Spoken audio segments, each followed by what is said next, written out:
Hey everybody, I'm Dean Takahashi, the editorial director at GamesBeat, and I'm very happy to be here with Dmitri and Amanda here. Can you guys introduce yourselves and tell us what you do? So let's start with Dmitri. I actually hate introducing myself. Normally Mike Goldberg does that for me, so I will just say Story Kitchen co-founder, producer, luckiest adult man, child on the planet right now. Dmitri Williams. Amazing. I'm Amanda Kruse, and I head up Blumhouse's video game publishing division. Mm-hmm. Okay, it's great to see you here with us. You're talking about Hollywood and games, and I guess you guys are going different directions. Tell us about that too.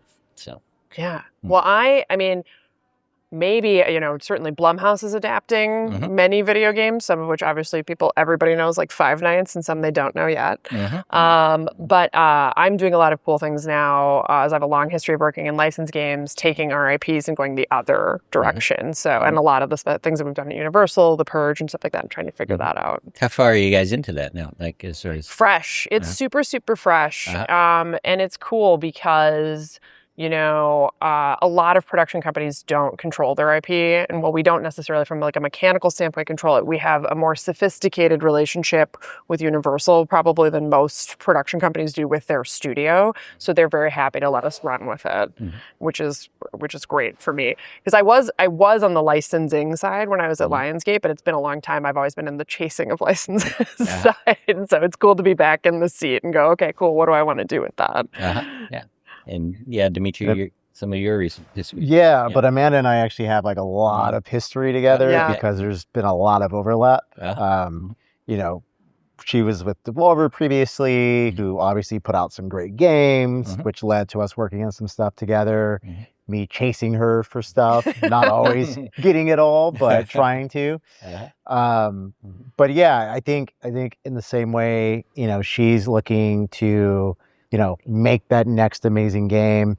I'm also looking at games early on, but for a different reason, trying to identify first, things that make me feel something and care enough and put enough fire in my belly that like I want to go track it down and figure out a way to A, gain their trust, B, try to translate that into either a film, series, both, and honor that original, piece of art that made me want to chase in the first place. Yeah. You want to go through like an example, like maybe Sonic?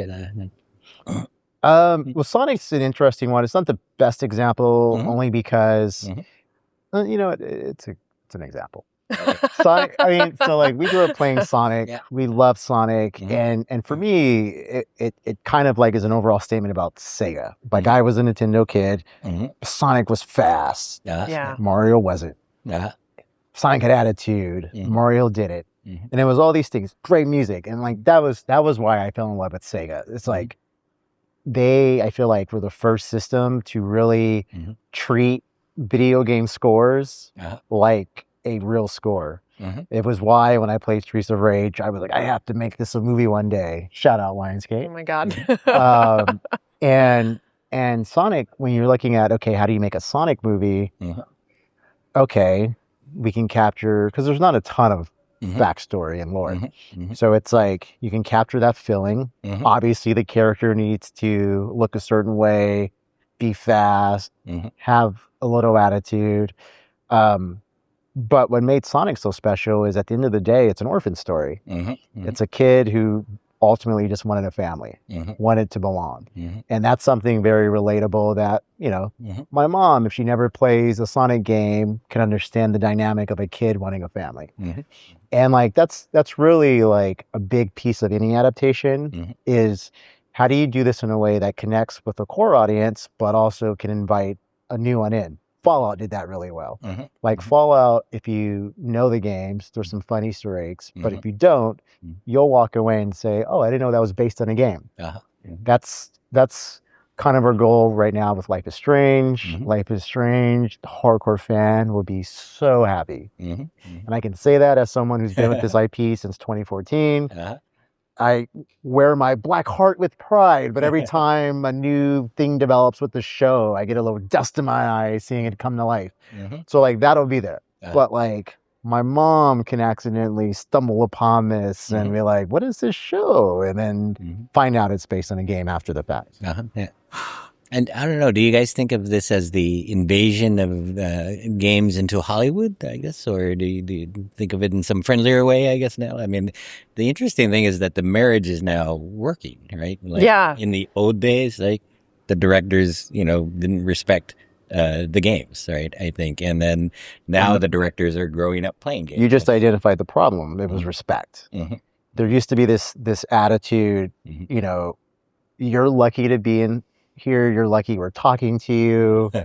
And there was a moment where games surpassed Hollywood and TV and music, all three combined. But it just took Hollywood a minute to even realize that was true. We still have to right? tell. I mean, I remember telling bosses of mine at Lionsgate, like, this is such a cool, with Borderlands, this is such a cool game, blah, blah, blah.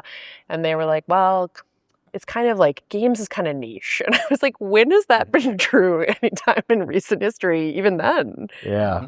And it does still come up where you're like, they can buy you in cash. No, not you, the person, your entire studio.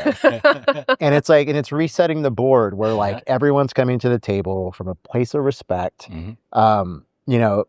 Communication. It sounds silly, but the old way was give me your rights, go away, you'll get tickets to the premiere.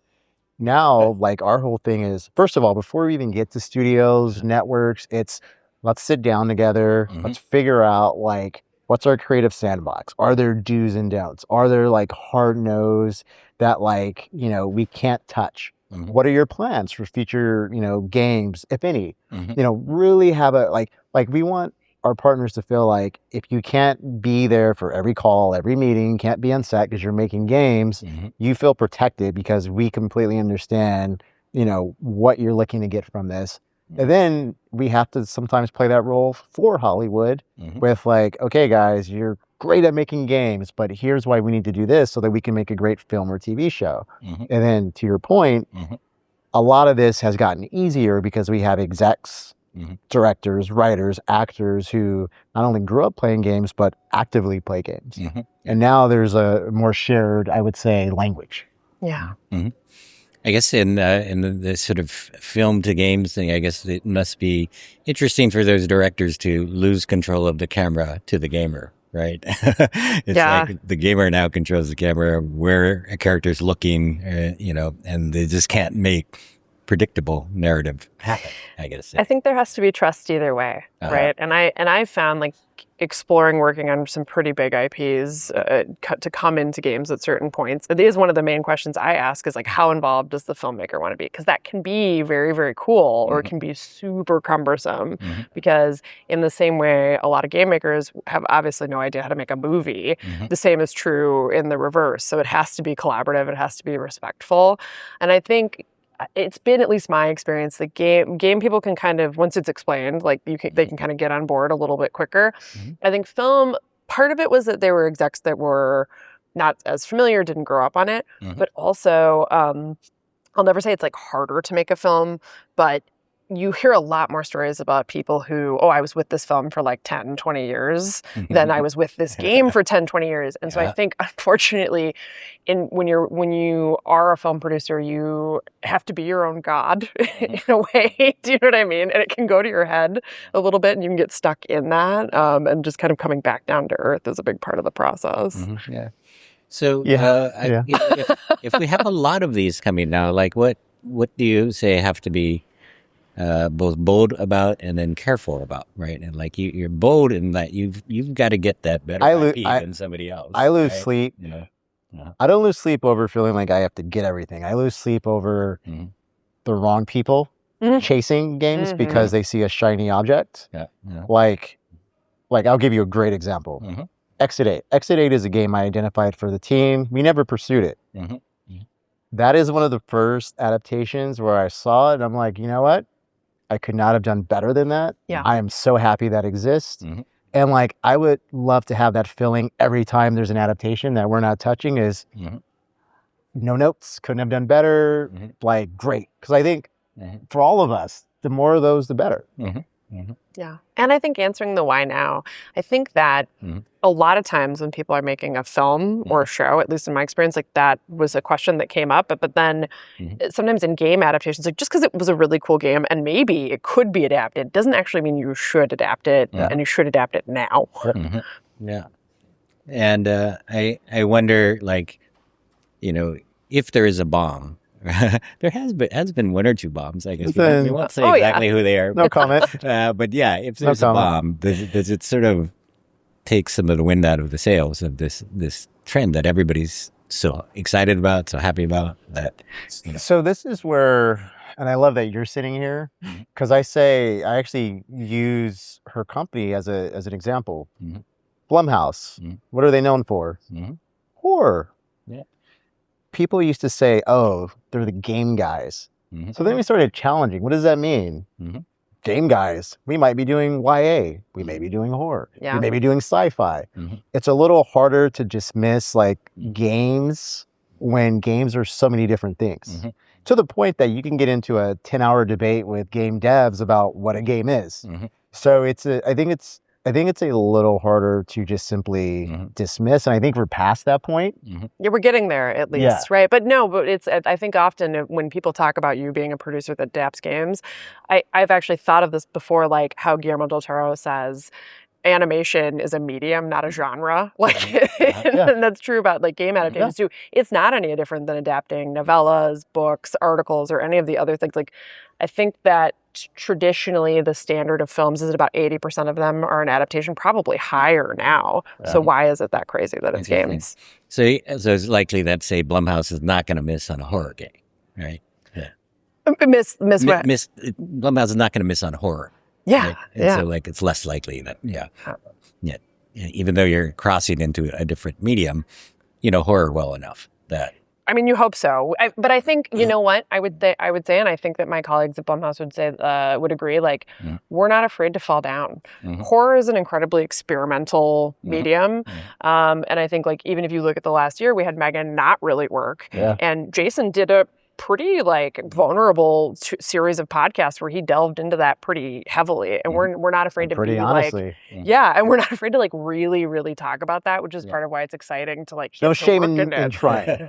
Yeah. And like, candidly, I actually liked the direction we took that Megan movie, but clearly the audience did not agree. So I guess there's this health of the industry question, but for which industry, I guess is the question, right? Hollywood has had a hard time as well. A lot of the jobs have gone elsewhere, right? That's already happened, I think. And then games, it's, in some ways starting to happen. California had 47% of all layoffs in the game industry worldwide in 2025. Right? Yeah. And so it almost feels like our games are leaving California and films are leaving California as well. But do you guys believe this, or do you wonder what's going on? I flew in this morning to be here right now with you from Vancouver because we're shooting in Vancouver and our writer's room was in London.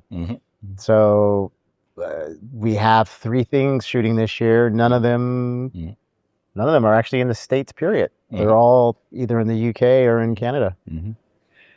And it makes me think of, like, okay, tax incentives, like, maybe the government of California ought to wake up and do something, right? You're seeing New York / New Jersey, they're making moves to bring production there. But not only for games, but not only for movies, but for games maybe as well, right? Yeah. I think things are going to have to change in that regard. I think the cost of living here is crazy. I at this point could never leave, right? Like, I am officially an Angelino, and that will never ever change. And I still think we're the center of the pop culture universe. But ultimately, I think film and TV is going to have to take that lesson from games, that it is a global world and it is a global industry now.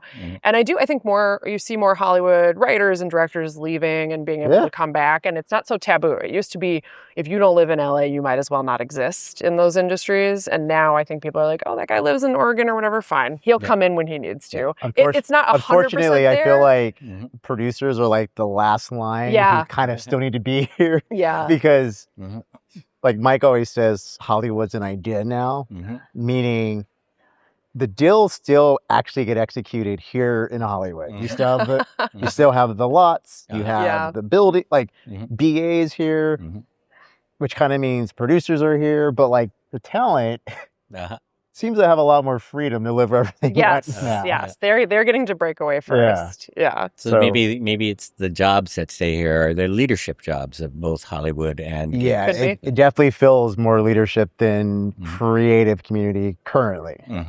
That may not be forever, but I will say we have a lot of partners who have relocated to London, for example. And I kind of get the sense that maybe if somebody's saving somebody here, it's maybe more like games are going to save Hollywood.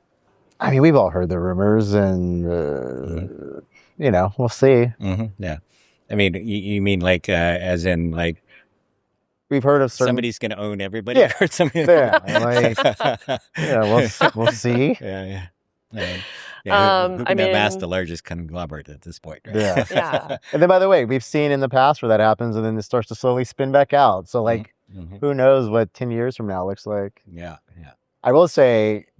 The film box office up. I think I last saw it's up like 27% so far this year. And guess what? Anchored by $1 billion Mario. Mortal Kombat 2 off to a great start. Section 8 overperformed for being an indie. We have Street Fighter still coming. I think the box office is going to be strong, and I think games are going to play a role. And, gaming is always sort of on this quest to go from subculture to mass culture, right? And it's pretty much made it, although, there are still some attitudes that maybe are older that are sticking around, I guess. And I wonder if, the incursion of games into movies and TV is going to, maybe be one of the things that finalizes that. In some ways they compete with each other, like one stealing attention from the other between a movie and a game, right? But, if the movies are about games, it'll create more audience for games, I think, right? So, I would say that there are things in this attention war where there are, I guess, enemies and there are friends. At this point, it looks like movies, TV, and games are all on the friends side. I think we can coexist on the addiction side that are maybe more like enemies, right? But I think we can coexist. You remember, that was the fear. Games were going to stop kids from going to the theater and watching TV. I don't buy into that. And I think, I remember when it used to be scandalous to work in film and TV, right? Yeah. And as a person who has spent a lot of time working in film and TV and games and being told, don't do that or pick a lane, I'm less and less convinced that anybody needs to. And that ultimately these are analogous things, and that we should look at the thing we're trying to make and what medium it should go in at what time, but not, which is a different lens into transmedia, but not necessarily with the idea that it has to be all three. You know what I mean? Yeah. So if you want to tease something for our ending here, anything you guys want to tease of what's coming up for you? Oof. Oh, I have a game coming out a little bit later this year. It is a farming sim by way of an Agatha Christie murder mystery with dating. It's called Grave Seasons. And I'm super, super excited about it. We have this incredibly talented team who has just harnessed social media in such an awesome way. And it's so wonderful to work on something that not only has that hype, but then, of course, I'm on the inside. I've actually gotten to play it and go, okay, I actually think this is going to deliver on everything it wants. People want it to be. So, awesome. Yeah, I'm excited for next year. We start shooting Life is Strange in 6 weeks. Soon. Oh my god. So soon. We'll wrap Tomb Raider this summer. Yeah. Sonic 4 wrapped last week. 27 is going to be a fun year. Yeah. That's so cool. Amazing. All right. Very good. Yeah. Thank you, Dmitri and Amanda. Thank you.